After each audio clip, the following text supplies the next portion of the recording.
अभिषेक भाई खातिर जोरदार ताली बजा के आप लोग आशीर्वाद दे दिलो। बहुत बहुत बधाई आपके नया जीवन के शुरुआत। आज से आपके जीवन में गौर जिम्मेदारी।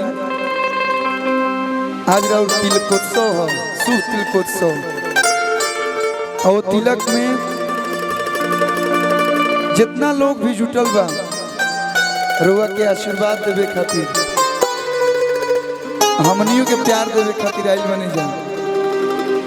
वैसे तो भाई के तिलक में आइल बने जा तो है कुल गाना वाना तो नहीं गावे के चाहिए, लेकिन अब आदमी यही प्रोफेशन में बा तो बिना गौले ठीको ना लगे।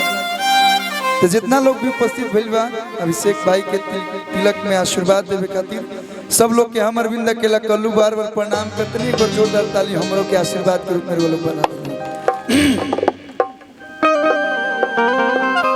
हेलो थोड़ा सा भैया साउंड वाले भैया कहने पर थोड़ा सा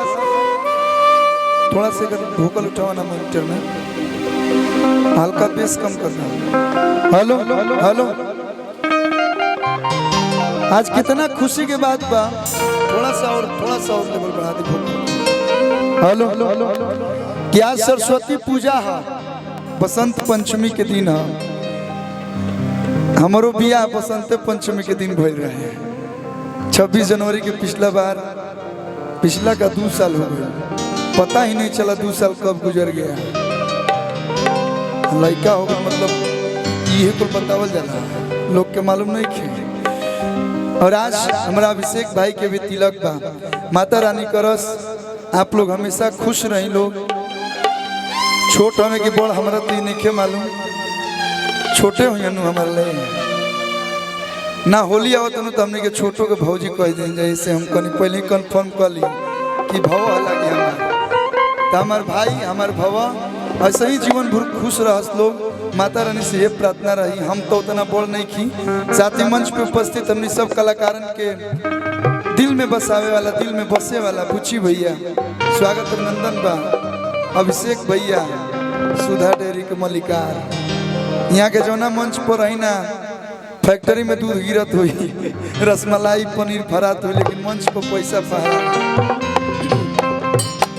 गौरव भैया बानी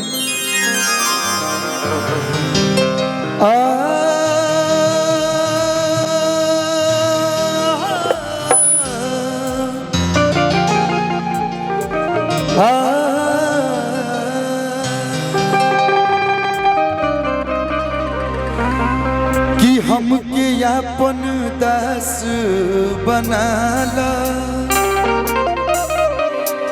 बिनती करी हजार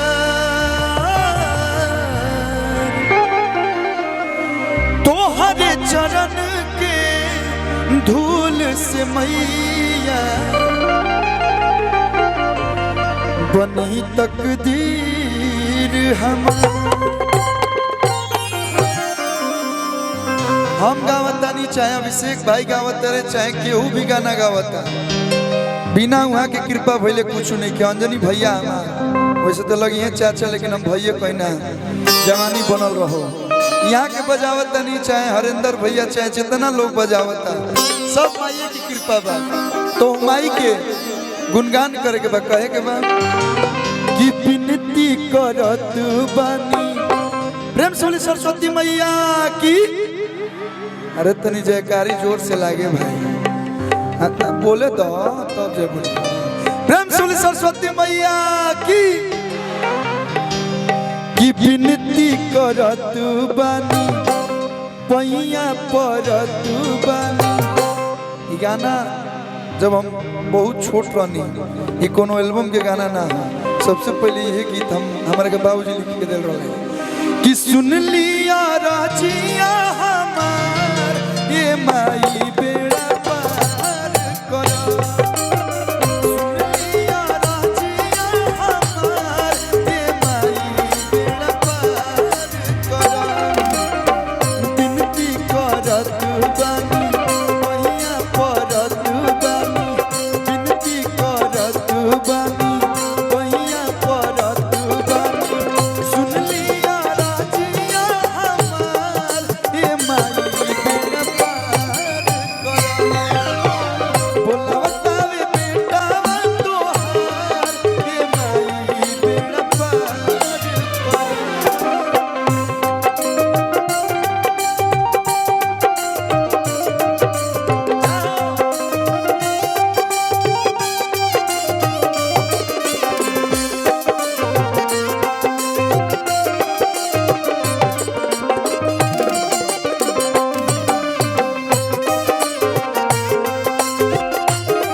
एकरा चढ़े वाला बा। एकरा बाद रउआ खड़े रहे के बा, तभी 1-2 घंटा बाकी बा, बैठ जाए। एक्सपीरियंस बोलता है। माई से कहता कि मैया सरदा भवानी सुर सरगम सजाई दो,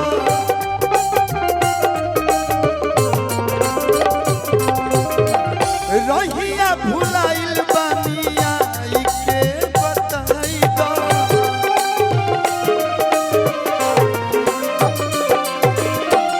सरदा भवानी सुर सरगम सजाई दो, रहिया भुलाइल बानी आई के बताई दो।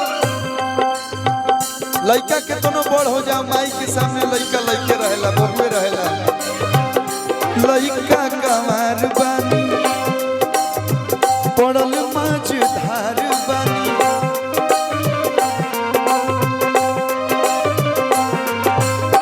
लइका कमार बानी पड़ल मझधार बानी। फिर दाना नजरी हमार के माई बेड़ा पार सुनलिया राजिया हमार के माई